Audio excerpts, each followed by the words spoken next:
Good morning. I'm Susan May, founder of Non-Speakers Homeschool Support and Homeschool Your Non-Speaker, and I just wanted to talk to you a little bit today about how you can be an advocate for your child or loved one who is a non-speaker, unreliable speaker, minimal speaker, learning to communicate on the boards, how you can advocate for them with less stress, because that's a topic comes up all the time in our communities, is that we as parents or communication partners or just loved ones in these individuals' lives, the calmer we are, the better for them, that they can communicate better and that their lives are better. And it's just an example of how we're all so connected, right? But our children or our loved ones who are adults show us this on a deeper level.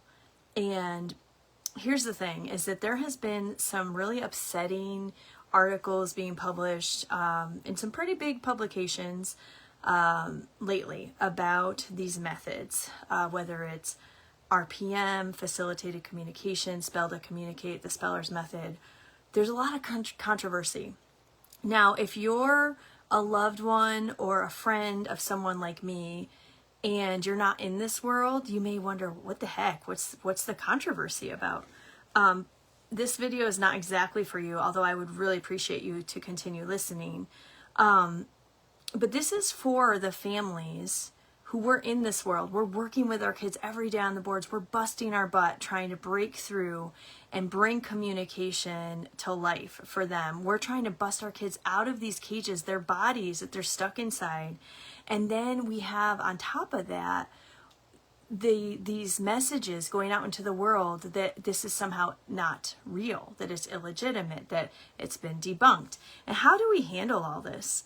And different people handle it in different ways. And so that's kind of the theme for me today, is that that's okay. It's okay for us to handle this in different ways, that it's okay for one person to, go gung-ho, to share everything, to read all the articles, and for another person to be like, this is not good for me. I can't handle this maybe right now, and I need to take a break from it.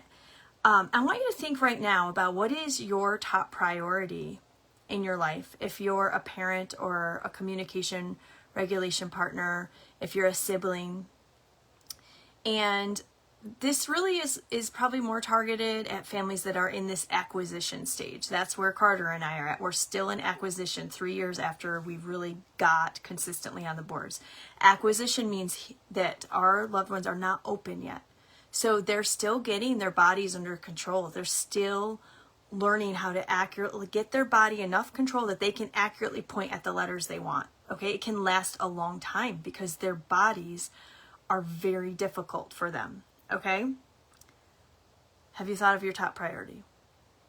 My guess is your top priority is your child or your loved one and getting them to open communication.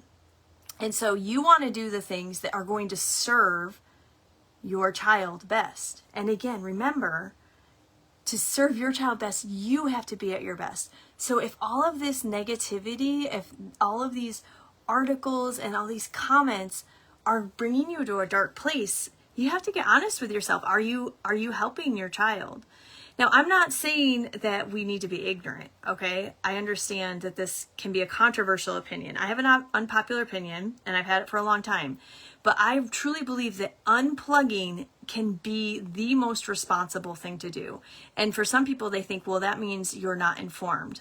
And they equate that, because we've been trained to believe that it's responsible, that we're being responsible citizens or humans when we're informed. Okay, well, there's problems with this line of thinking. And the main problem is, like, what is informed? At what level are you truly informed? Personally, for me, the more I unplug, the calmer I get. And people that know me in real life have known me to be a pretty calm person, a pretty peaceful person, pretty gentle. And yet, it can always go deeper.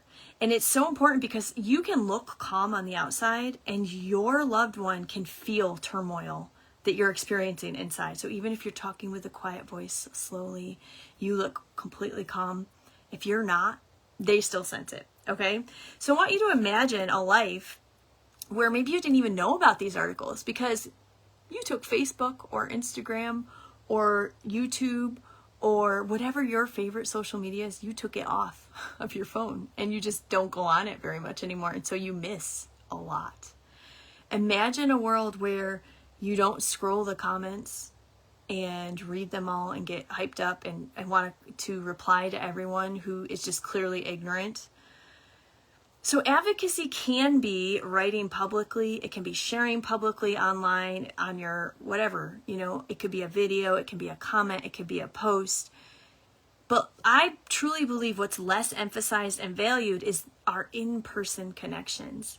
Advocacy is every time you share with a loved one, when you share with a therapist or a friend, when you show them a short video. And there's reasons I don't share videos of Carter online, really, really good reasons, because things get twisted. And it's just not worth your time and energy to constantly be defending something when you're still working towards something, okay? So I just want you all to know that it's okay to do what's best for your family and your loved one right now. And to remember that that can change. In the future, you may have more time or energy for doing those other things, right? That's the beauty of this. We're a grassroots movement right now. It's growing steadily, but there's so many people and everyone has their own role. And so get clear on what your role is. Speaking of controversy, there's a controversial person that has helped me in the past. I'm not going to say their name because I want to share with you what helps me and not get wrapped up in the controversy. That's what this is about. This person, and if you know him, you will recognize, says, he has a phrase and he says, clean your own room first. Can you imagine a world where everyone really just took care of their business, where they supported the people directly in their lives? When they took care of their own self first, they got centered and they ate well and they exercised and they went out into the world with this sense of, I know who I am, I'm purpose. And when they got off track, they got tired or angry or hangry, right? Or whatever. They recognized it quickly and they did what they needed to do to get themselves back on track, right? Can you imagine this world where people cleaned their own room first? It's the same. It's a spin-off of that other phrase that I have loved and shared in the past. Il faut cultiver notre jardin. That's Voltaire. Voltaire said the same thing. We shouldn't be getting caught up in these worldly things. And the internet, like, I hate to say it, it's like this place, it sucks us in. And in a way, a lot of us are addicted to these constant dopamine hits.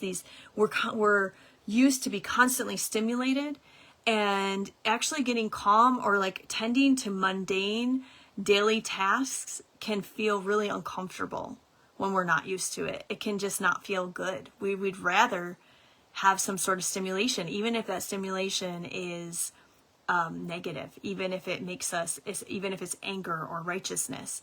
That feels more comfortable and known than maybe feeling a little bored or tired or being like, oh, well, I should really just take care of this need that I have going on inside me. Anyways, those are some thoughts. They're really specifically for all of you parents, because you are my people, who I serve. And I'm thinking of you all. I know it can be a wild jungle out there. And I hope that my words brought you a little bit of peace today. I love you. I would love for you to join the revolutions. Homeschool your non-speaker. I'll see you soon.